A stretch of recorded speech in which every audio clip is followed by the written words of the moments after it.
Dans le débat concernant les hommes et les femmes, le rôle des uns, les fonctions des autres, il ne faut pas s'énerver, il ne faut pas dire nous ne voulons pas ceci, nous ne voulons pas cela. Il faut avoir une vision globale de la situation. Et quand on a une vision globale, on peut se rendre compte à un moment donné que la répartition que nous proposons est assez équitable. Et d'autre part, à partir du moment où on a défini un certain nombre de valeurs, de principes, il reste à les exploiter, il reste à les mettre en valeur, justement. Donc, à quoi bon s'énerver à l'avance euh, puisque toute la question, c'est effectivement ce qu'on va en faire.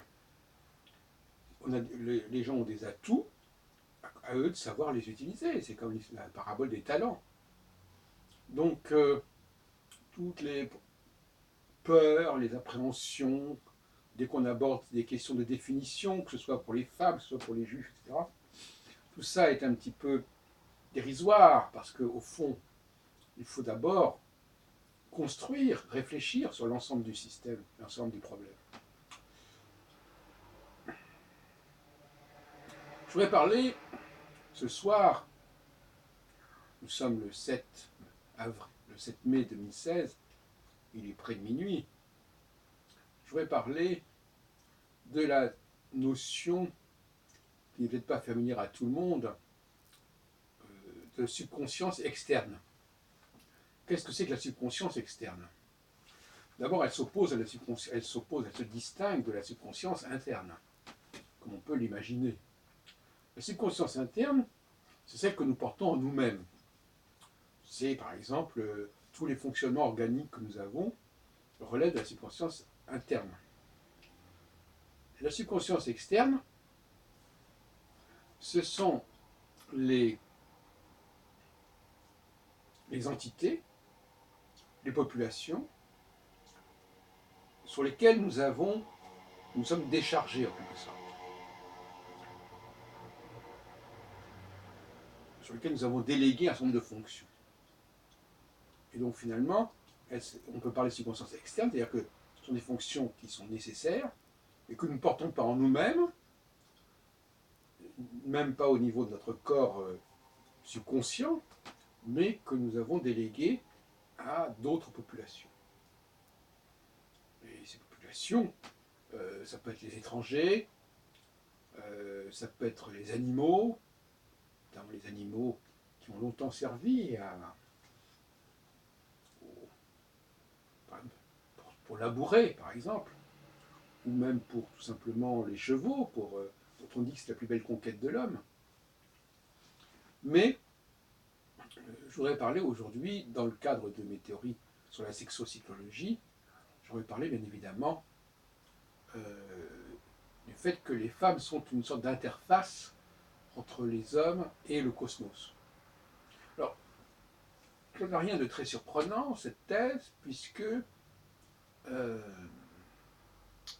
les femmes on les connaît déjà par rapport à leur cycle mensuel, leur menstruation, leurs règles, leur cycle périodique, et on dit souvent, à tort ou à raison, que c'est un rapport avec la Lune, donc avec le cosmos.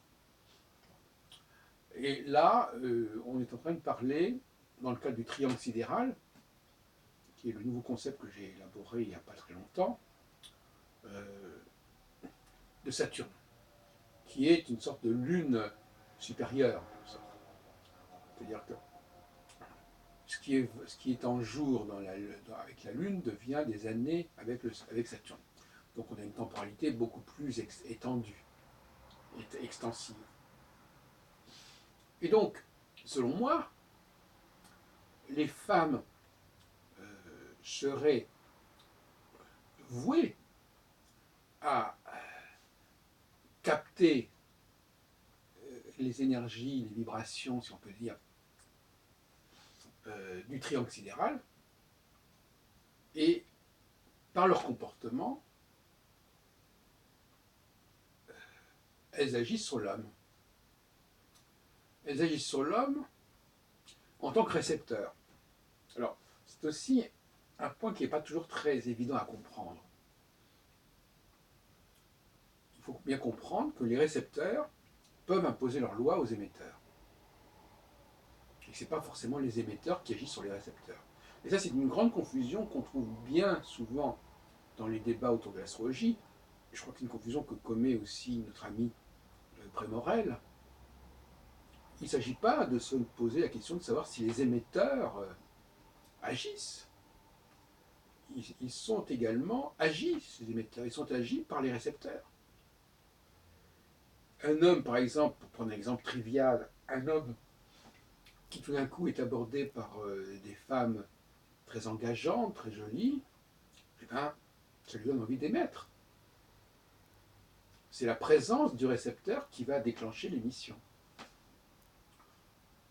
Bon, ensuite, on pourrait broder sur cette image, bien entendu, mais il y a des moments où les femmes se présentent, et c'est lié au triangle sidéral, lorsque le Saturne est au centre, en position centrale par rapport à deux étoiles fixes royales, à ce moment-là, ça déclenche, c'est un signal qui déclenche chez un très grand nombre de femmes une forme de réceptivité, c'est-à-dire de besoin de recevoir, en fin de compte, de besoin de se remplir. Alors on peut se remplir sur le plan sexuel, bien entendu, sur le plan de la procréation, mais on peut se remplir aussi sur le plan social, politique, intellectuel, artistique, etc. etc.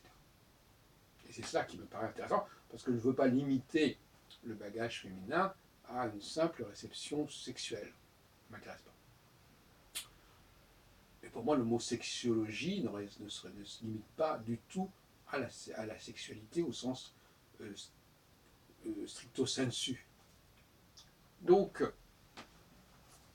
les femmes se déclarent, s'ouvrent tout d'un coup, elles s'ouvrent, elles sont ouvertes, elles sont en demande quelque part, elles sont en attente de l'homme, des hommes, mais pas forcément très nombreux d'ailleurs, parce que un très grand nombre de femmes peut être satisfait par un très petit nombre d'hommes, peut-être même par un seul homme, qui sait.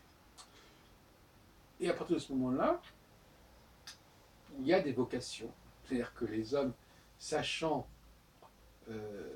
alors soit les récepteurs vont vers l'émetteur, c'est-à-dire qu'ils vont converger vers l'émetteur, ils disent tu es l'émetteur, tu es toi l'émetteur dont nous avons besoin, tu es le sauveur.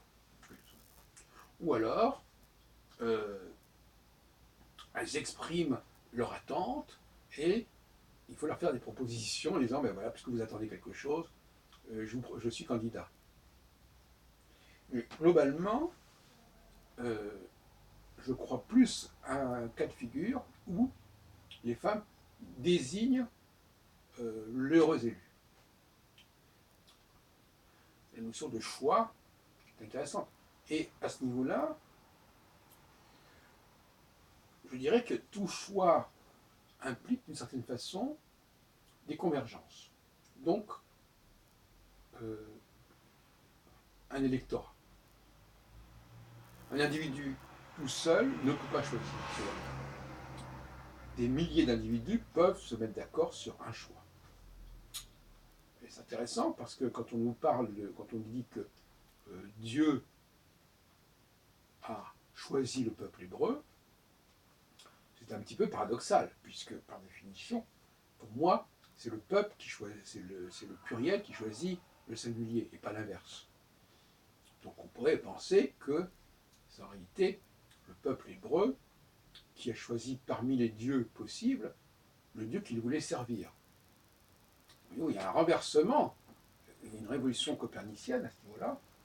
C'est toujours le collectif qui choisit l'individu élu.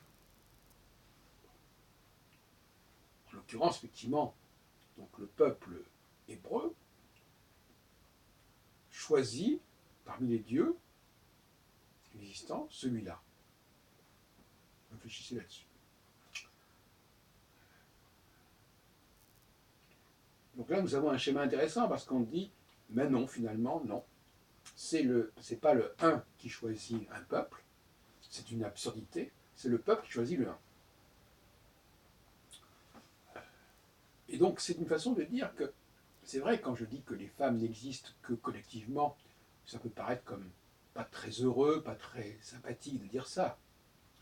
Mais je propose aux femmes de prendre conscience de l'importance de la puissance collective. Ce n'est pas rien d'être un collectif qui choisit. Ce n'est pas rien.